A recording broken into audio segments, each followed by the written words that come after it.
బంగారేశ్వరమ్మ గారు, ఎవరైనా సరే ఏదైనా మనం అనుకుంటున్నప్పుడు ఎవరన్నా తుమ్మారనుకోండి, అది మంచి అనుకుంటే శుభం అంటారు. లేదు అంటే అరే ఇట్లా తుమ్మావేంటి, ఇది ఆపేయండి అన్నట్లుగా కూడా అంటూ ఉంటారు. నిజంగా తుమ్ములు అనేవి ఆ సమయంలో అలా వస్తే శుభాశుభాలను ఏమన్నా సూచిస్తాయా? వీటికి ఏమైనా శాస్త్రాల్లో ఏమైనా తెలియచేశారా? మనకి తుమ్ములు అనేటటువంటిది మొదటి నుంచి ఒక అపశకునంగా చెప్పడం జరిగింది. అందులో అపశకునం కూడా కాదు, తుమ్ము మంచిదనే మాట కూడా చెప్పబడింది. ఇదేమిటండి అపశకునము మంచిది అని రెండూ చెప్తారు అంటే, తుమ్ముల్లో రకాలు చెప్పారు. ఇప్పుడు మనం వెళ్తున్నాం, ఎదురుగుండా ఎవరైనా తుమ్మితే వెనక్కి వెళ్ళి కూర్చోండి కాసేపు అంటారు.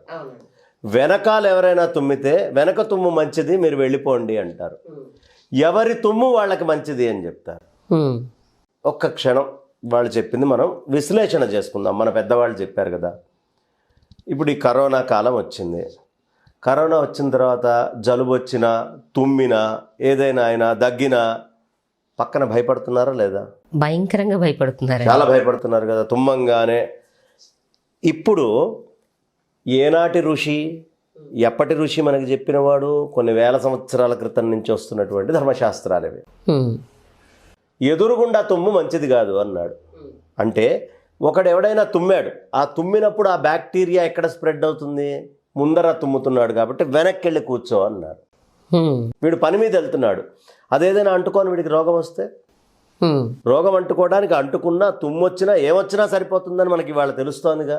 ఇదే కరోనా రాకముందు అన్ని పిచ్చి మూఢనమ్మకాలు, తుమ్మితే అన్న పోతారా, ఎంతమంది తుమ్మలేదు ఇప్పటిదాకా తుమ్మిన ఎంత అని రకరకాలుగా మాట్లాడుకుంటారు. తుమ్మితే ముక్కుడిపోద్దా అట్లాంటి కామెంట్స్ కూడా చేస్తారు. కానీ ఎదురు తుమ్ము మంచిది కాదు. ఇప్పుడు ఇందులో శాస్త్రం ఉందా, శాస్త్రీయత ఉందా లేదా? ఎదురుగుండా తుమ్మినప్పుడు వెనక్కి వెళ్ళి కూర్చో ఒక నిమిషం. పని మీద వెళ్తున్నావు కాబట్టి. ఇంట్లోనే ఉంటే ఏదో కాస్త నీకు కూడా రొంపబడుతుందే, జలుబు అయిపోతుంది, వదిలేసే.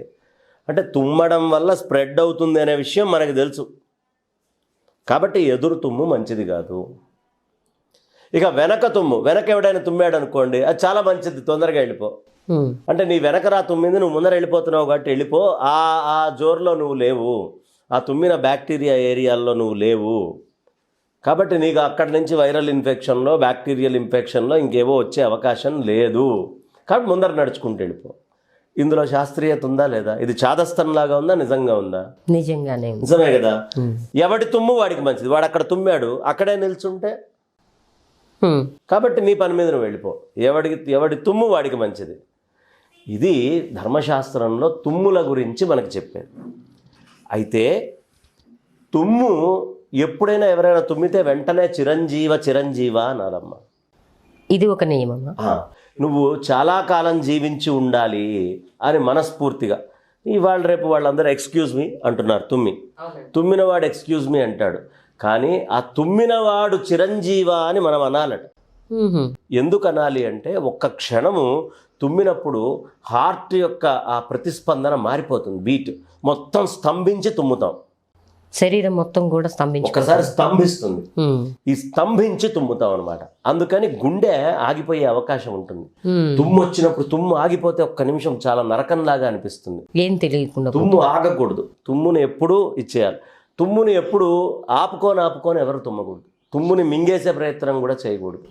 స్పష్టంగా పూర్తిగా తుమ్మేయాలి. తుమ్మితేనే అది బయటకు వెళ్తుంది. అట్లా అని మొహాల మీద తుమ్మడం అట్లా కాదు. మనుషులు ఉంటే పక్కకి వెళ్ళి కాస్త అడ్డం పెట్టుకొని తుమ్మడం ఏదో చేయాలి. తుమ్మును ఆపే ప్రయత్నం చేయకూడదు. అది కూడా మంచిది కాదు, ఆరోగ్యం పరంగా అస్సలు మంచిది కాదు. దీనికి కారణం ఏమిటి అంటే, మనకి ఇవాళ ఉండేటటువంటి దీనికంటే కూడా మంచి అడ్వాన్స్డ్ ఇది చెప్పారమ్మా. మనకి 5 రకాలైనటువంటి ప్రాణాలు ఉన్నాయి. 5 రకాలైనటువంటి ప్రాణానికి సంబంధించినటువంటి ఉపవాయువులు, అంటే 10 ప్రాణాల కింద దీన్ని చెప్తారు.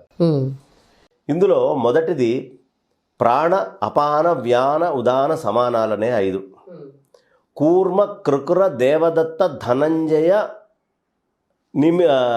నాగ అని 5 రకాలైనటువంటి కూర్మ, కృకుర, దేవదత్త, ధనంజయ, నాగ అనే 5 రకాల వాయువులు. ఈ ఉపవాయువుల్లో కృకురము అనేటటువంటి వాయువు వల్ల మనకి ఈ మొత్తము అంతా కూడా తేడా వస్తుంది, తుమ్ము వస్తుంది అంటారు. ఈ తుమ్ము వచ్చేటప్పుడు మీరు ఎప్పుడైనా గమనించండి, ఇది మన పూర్వము వైద్య శాస్త్ర గ్రంథాల్లో, రాజయోగ శాస్త్ర గ్రంథాల్లో ఉంటుంది.